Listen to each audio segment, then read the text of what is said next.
आज हम देखते हैं अम्ल व क्षारक की परस्पर अभिक्रिया। इस अभिक्रिया को हम एक एक्सपेरिमेंट से देखते हैं। एक प्रखनली या टेस्ट ट्यूब में 2 ml NaOH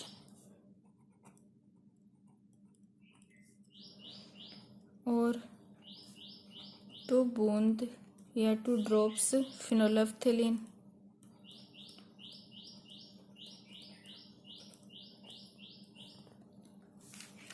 विलयन की डालते हैं। जब ये सॉल्यूशन हमें प्राप्त होता है, उस सॉल्यूशन में हम HCl विलयन मिलाते हैं और जब हम इसके कलर को देखते हैं तो हम देखते हैं कि इसका कलर क्या हो जाता है, फिनोल्फ्थेलिन का चेंज हो जाता है। अब इस सॉल्यूशन में हम NaOH की कुछ बूंदें डालते हैं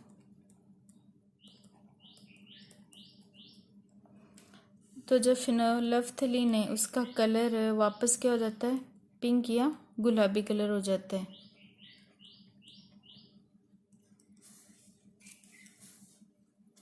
अम्ल जब क्षारक के साथ या क्षारक जब अम्ल के साथ अभिक्रिया करता है तो लवण और जल बनाता है। यह रिएक्शन क्या होती है, उदासीन रिएक्शन से होती है, उदासीनीकरण होती है ये।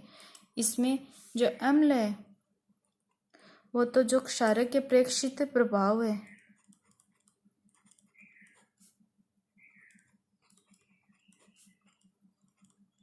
उनको नष्ट कर देते हैं और क्षारक है वो अम्ल के प्रभाव को नष्ट कर देते हैं। रिएक्शंस में जब अम्ल और क्षारक रिएक्शन करते हैं तो इसमें अम्ल तो क्षारक के प्रभाव को नष्ट कर देते हैं और क्षारक होते हैं वो अम्ल के प्रभाव को नष्ट कर देते हैं। तो जो रिएक्शंस होती है या हमें प्राप्त होती है वो क्या होती है, उदासीनीकरण रिएक्शंस होती है। जब प्रबल अम्ल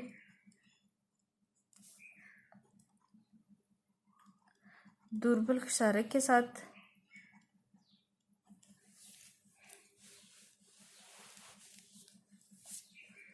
अभिक्रिया करता है तो जो प्रोडक्ट या लवण प्राप्त होता है वह क्या होता है, अम्लीय होता है। और साथ में क्या प्राप्त होता है, जल। प्रबल अम्ल है वो प्रबल या स्ट्रोंग है किससे, क्षारक की तुलना में। तो जो हमें लवण प्राप्त होगा वो क्या होगा, अम्लीय होगा, क्योंकि अम्ल का इफेक्ट इसमें ज्यादा है। फिर जब दुर्बल अम्ल और प्रबल क्षारक की हम रिएक्शंस करवाते हैं, इसमें क्षारक का प्रभाव या इफेक्ट्स है वो ज़्यादा स्ट्रोंग है, इसलिए जो हमें लवण प्राप्त होगा वह क्या होगा, क्षारकीय लवण प्राप्त होगा, साथ में जल। थर्ड में जब हम प्रबल अम्ल और प्रबल क्षारक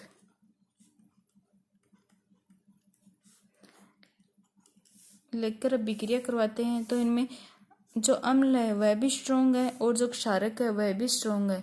तो दोनों एक दूसरे के इफेक्ट्स को नष्ट कर देते हैं और हमें उदासीन अभिक्रिया प्राप्त होती है या उदासीन लवण प्राप्त होता है और साथ में जल। ऐसे ही जब दुर्बल अम्ल हो और क्षारक भी दुर्बल है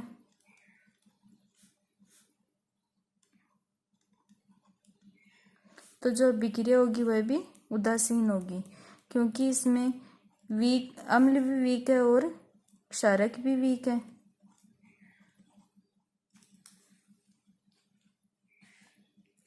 तो यह रिएक्शंस भी क्या होगी, उदासीन रिएक्शंस होगी। अम्ल प्लस क्षारक से जो लवण और जल प्राप्त होता है, या अम्ल रिएक्शंस में क्षारक के प्रभाव को नष्ट कर देते हैं और क्षारक अम्ल के प्रभाव को नष्ट कर देते हैं, यह क्या होती है, उदासीन अभिक्रिया होती है।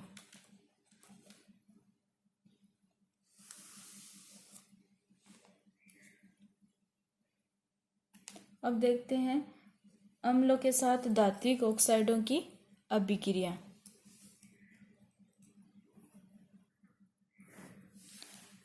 अम्ल के साथ धात्विक ऑक्साइडों की अभिक्रिया, इसमें हम एक एक्सपेरिमेंट करते हैं कि एक बीकर लेते हैं और उस बीकर में कॉपर ऑक्साइड की थोड़ी मात्रा मिलाते हैं।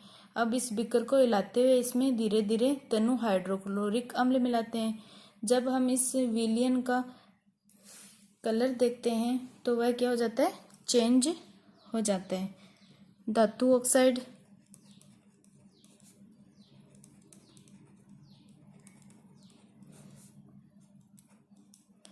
अम्ल के साथ रिएक्शन करके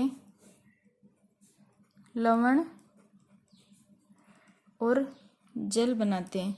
हम कॉपर ऑक्साइड की एक बीकर में कॉपर ऑक्साइड लेकर उसमें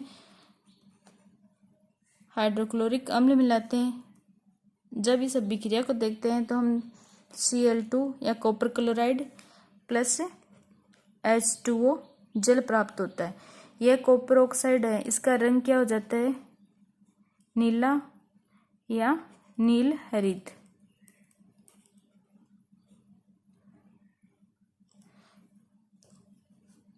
कॉपर ऑक्साइड से जब कॉपर क्लोराइड बनता है तो उस विलियन का रंग भी क्या हो जाता है, चेंज हो जाता है और नीला हरा रंग हो जाता है।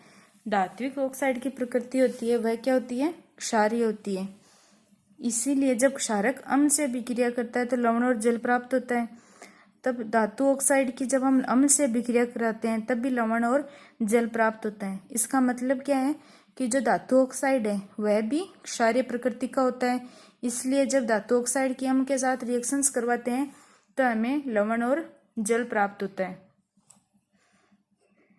धातु ऑक्साइड के और एग्जाम्पल मैग्नीशियम ऑक्साइड और कॉपर ऑक्साइड।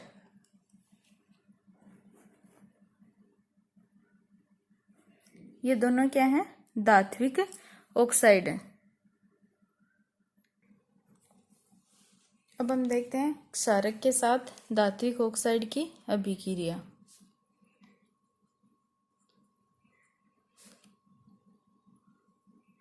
अधात्विक ऑक्साइड की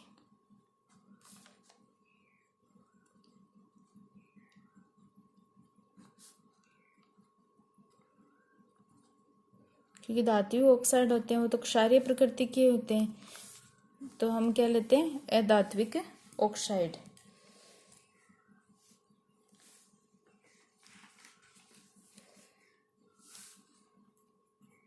इसमें हम रिएक्शन देखते हैं कि धात्विक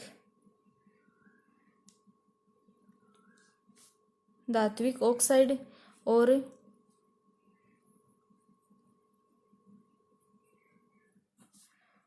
क्षार होते हैं वो अभिक्रिया करके लवण और जल बनाते हैं।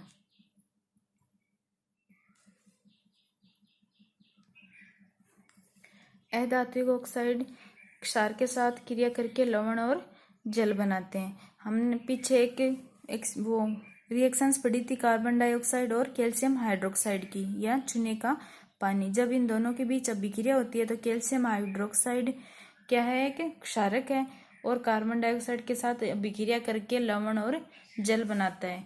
इसमें क्षारक और अम्ल के बीच होने वाली अभिक्रिया के समान ही होता है, लवण और जल प्राप्त होता है। इसलिए अधात्विक ऑक्साइड क्या है, अम्लीय प्रकृति के होते हैं। कार्बन डाइऑक्साइड की जब कैल्शियम हाइड्रोक्साइड के साथ रिएक्शंस करवाते हैं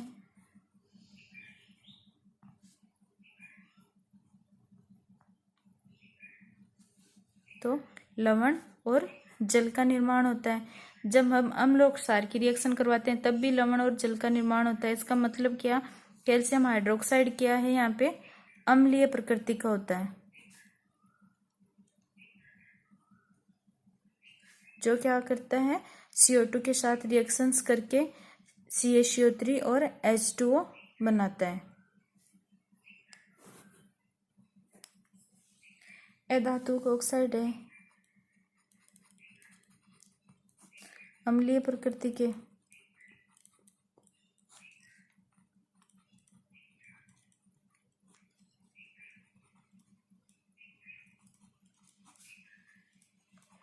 तथा अभिक्रिया करके विद्युत धारा प्रवाहित करते हैं।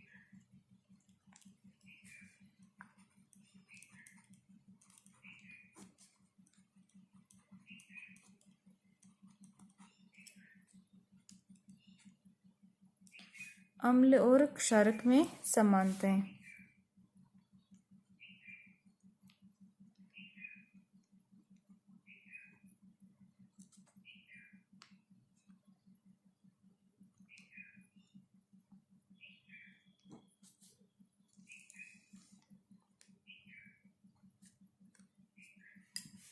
यह टॉपिक हम कल पढ़ेंगे। अम्ल व क्षारक में समानताएं और साथ में जलीय विलयन में अम्ल व क्षारक।